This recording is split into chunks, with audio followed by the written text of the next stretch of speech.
As I've used a Triton table saw for the last 20 odd years, I'm used to using a fence where I have to take a tape reading from the front and also from the back. And to alleviate any slight movement in this fence, I'm going to stick tape onto this side of it, and then I can use that as the reference point so I can see whether I'm still parallel to the blade itself. What I've done is I've cut the tape to length so it starts at 0 and ends at 430, and I've used the Fiskars secateurs that I've showed in my Christmas video of presents to buy people. These cut perfectly and straight.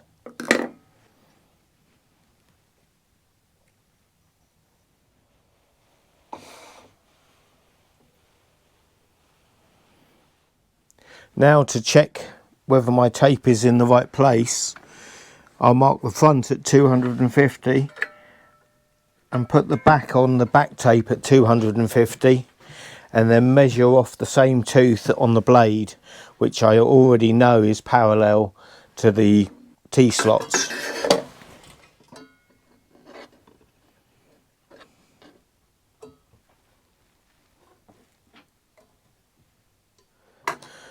Well, that measures less than 1/10 of a millimetre between the two, so I'm more than happy with that.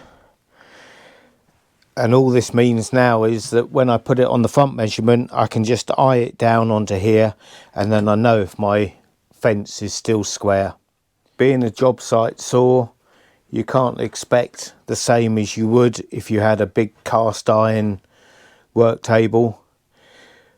But the reason I want a job site saw is, one, that I can move it around, and two, it uses less power, especially on startup, because this Bosch has a very nice slow startup, so there's no surge of power, and it also has a good brake on the blade as well when you turn it off.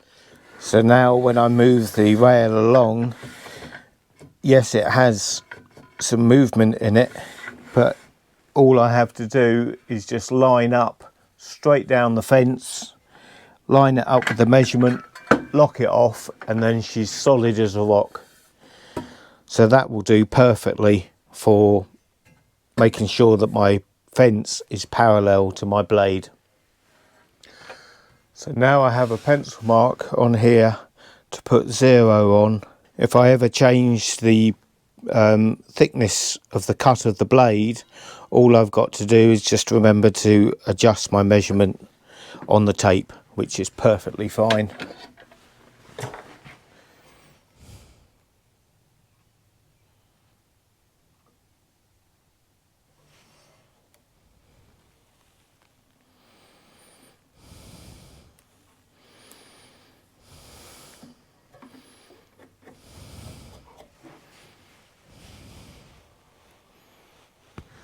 Perfect.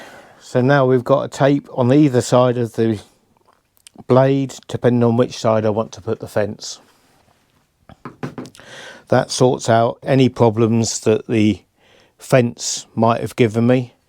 Now what we're going to do is just adjust this sliding track so there's no wobble in it. So to adjust the slack in the slide, all we have to do is undo these 6 screws on either side and then adjust the track so that it becomes tight. So at the moment we have a very small amount of movement.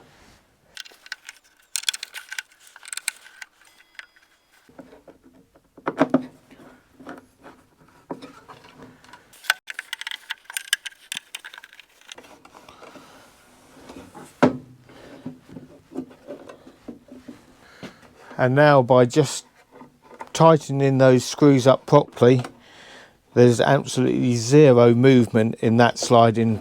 So now we've got the bevel gauge in there, we've got a nice handle on here to be able to push. You can hear that's just touching the blade, and that now slides nicely backwards and forwards. There's 0 movement now in this sliding tray, so that now works perfectly. So nice and simple. Take out any slop on this, undo the screws, pull the sliding tray to one side, do the screws back up, pull the tray to the other side, do the screws back up. That takes away all the slop. And then to get around the fence deviation, just put a tape on the other side, and then you can eye it down so that you can make sure that you're parallel each time.